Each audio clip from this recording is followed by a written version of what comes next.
8. The implications of modern philosophy.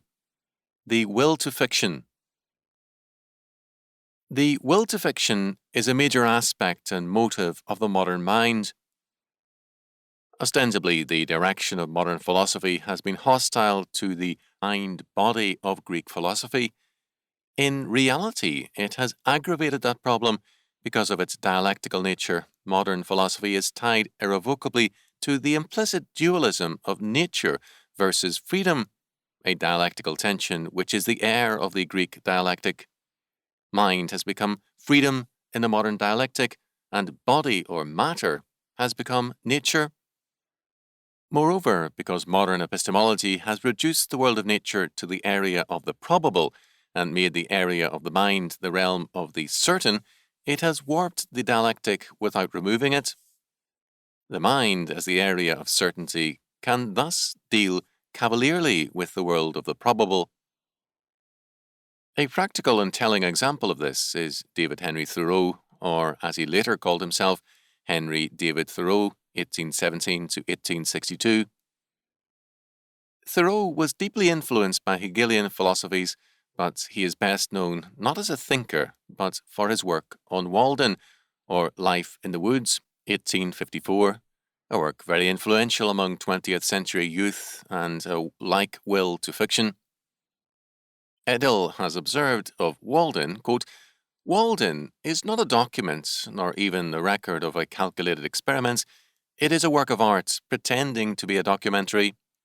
Thoreau talked as if he lived in the wilderness, but he lived in the suburbs. He furnished his home with pieces retrieved from Concord attics, end quote. A romantic and an idler, his stay at Walden was local comedy.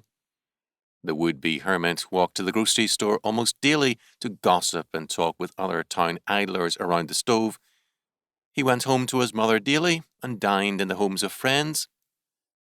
According to Edel, quote, literary criticism, if it wished to treat Walden 1854 as a work of the imagination, might say that every poet lives in fancy rather than in fact. But literary history, unlike literary criticism, is in bondage to truth, and the truth is that Thoreau lived one kind of life and transformed it in his work into another, and then scolded his fellows for not following his ideas. Like his mother, who often put on grand airs in the town, Chanticleer crowed out of a world of make-believe, end quote. Edel, not a hostile critic, points out, quote, there are distinct pathological traits in Thoreau, a constant sense, a few have discerned it, of inner disintegration, end quote. This should not surprise us. In Thoreau, the mind's certainties are fictions, and they begin to mould the natural world's probabilities into their own image. In Walt Whitman, we have a like will to fiction. Walt Whitman, 1819 to 1892, worked first in a lawyer's and then in a doctor's office and then for a painter. Subsequently, he became an itinerant country schoolteacher. In 1846, he became editor of the Brooklyn Eagle. His background was thus clerical and bookish to a greater degree than most of Americans in his day. One writer whom he was especially partial to was the romantic novelist George Sand.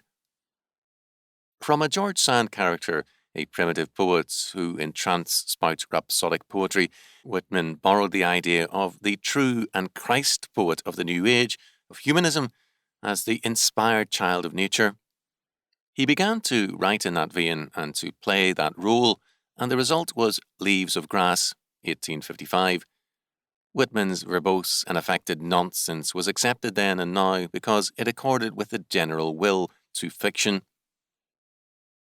When Shepard's study of Whitman's prose appeared, I was then a student in the English department of the University of California. I asked a few professors about the book and loaned it to one. They all brushed it aside as irrelevant. D.H. Lawrence, David Herbert Lawrence, 1885 to 1930, also illustrates the will to fiction. A man of marked personal incompetence, like Whitman, he saw himself as a Christ figure. In 1923, on leaving for New Mexico, Lawrence gave a last supper at the Café Royal for his disciples.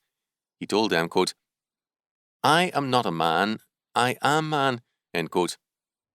He asked each disciple to forsake the world, England, and go to Taos, New Mexico with him. Middleton Murray refused to go, but kissed Lawrence. Nurse Catherine Carswell implied that Murray had betrayed Lawrence. Murray reportedly answered, "I have betrayed you, old chap, and I confess it."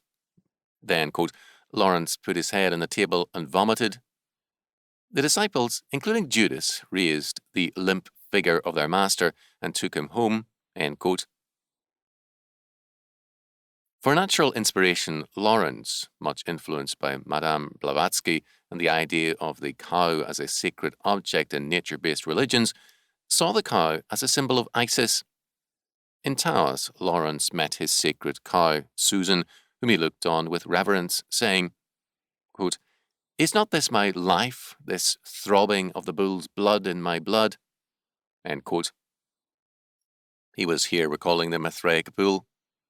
Perhaps Susan helps explain why, in Lady Chatterley's Lover, Lawrence presents anal sexual intercourse as the ultimate pleasure. Other names from the literary, political, and intellectual worlds could be cited as instances of this pronounced will to fiction in the modern world. Nietzsche, because of his transvaluation of all values, has defended the lie as pragmatically more valuable at times than the truth. This spirit of pragmatism with respect to truth, or instrumentalism with John Dewey, meant in essence that truth is what works.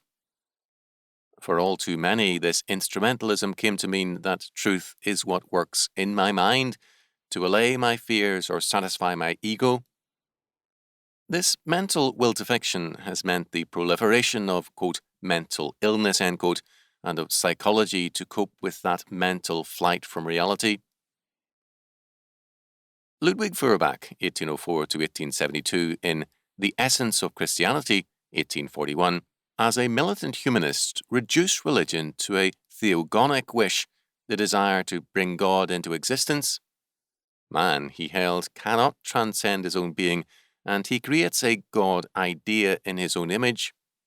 God is thus a wish fulfillment idea, a projection of man's nature and ideals. The quote-unquote truth of religion for Feuerbach is that it is an expression of man's various ideals. Its falsity is that it tries to establish a God in order to admit the validity of human ideals. In The Essence of Faith According to Luther, 1844, Feuerbach held that the real motive of Christian belief in God is self-love or human egoism. He declared, quote, "God is a word the sole meaning of which is, quote-unquote, man," end quote. His summary of his thesis stated, quote, "I have shown you in The Essence of Christianity that the supreme object which you find and believe is in your God is the love of man for man. In doing so, I have taken care of you and your God inadequately, but that is not enough for you. You want to believe in something separate from yourselves, something ineffable. But what is this thing you distinguish from love? It is your dear ego which distinguished itself from love and is concerned only with itself. This love is merely your morality, but your religion, your essence, your God is self-love. But if you insist on denying this, then find the determining factor and the final goal of your life attained in love and give up your immoral self. But by quote-unquote love, I mean activity of body and soul, living for others, for humanity, for universal ends. But since these universal ends only find actuality and truth in concrete human form, for example, if I want freedom, I want really free men, I do not want freedom merely thought about or intended, I want a visible and tangible freedom. I always frankly posit man as the alpha and omega." End quote. Man's quote-unquote ideals have not survived Feuerbach's abandonment of God, but man's self-love has, and it has increased. Feuerbach's philosophy was really an expression of the old kinetic wish for the death of God, and it has led instead to the imminent death of humanistic culture. Feuerbach reduced theology to anthropology, but without God, anthropology lost all content or essence, as a later existentialist Sartre was to make clear. The fiction motivating Feuerbach and his successors is that they move into freedom even as they put on the chains of slavery. Freud furthered Feuerbach's thesis and identified the will to live with the id, the pleasure principle, the urge to parricide, incest, and cannibalism, whereas the reality principle was identified with the ego, the will to death, the inhibitory factor. The definition of the will to live in the post-Freudian era is thus closely allied to the will to fiction. Reality inhibits because moral considerations and reality factors impose a brake on the pleasure principle. The answer, then, is away with the brakes. To cite an instance of this, medical literature gives abundant evidence of the serious genetic consequences of incest. In spite of this, an increasing number of persons chooses to deny the evidence of genetic damage in the name of sexual freedom. Those who insist on denying the evidence include medical men. The will to fiction, the insistence that sexual freedom must not be adversely affected by material factors, is very strong in such men. The will to fiction governs political life, and sins like envy are dignified into heroic virtues by being given another name, called the demand for social justice and equality. Unlike any other age, ours is saturated with fiction and entertainment, opera, the novel, radio, motion picture films, television, magazine stories, and the like. Children's minds are stuffed with hours of television fiction daily, and life becomes more fiction than reality to them. There is a very real connection between the old movies seen by children in the 1950s and the student riots of the 1960s, as well as the hippie movement. The saturation with fiction is a product of the modern age and its philosophy. The area of certainty is the mind and imagination of man. The real world is a probability concept which daily recedes before the mind of modern man, whose imagination, geared to the pleasure principle, steadily cuts the ties to reality. For such people, reality has a habit of returning in the form of judgment and death.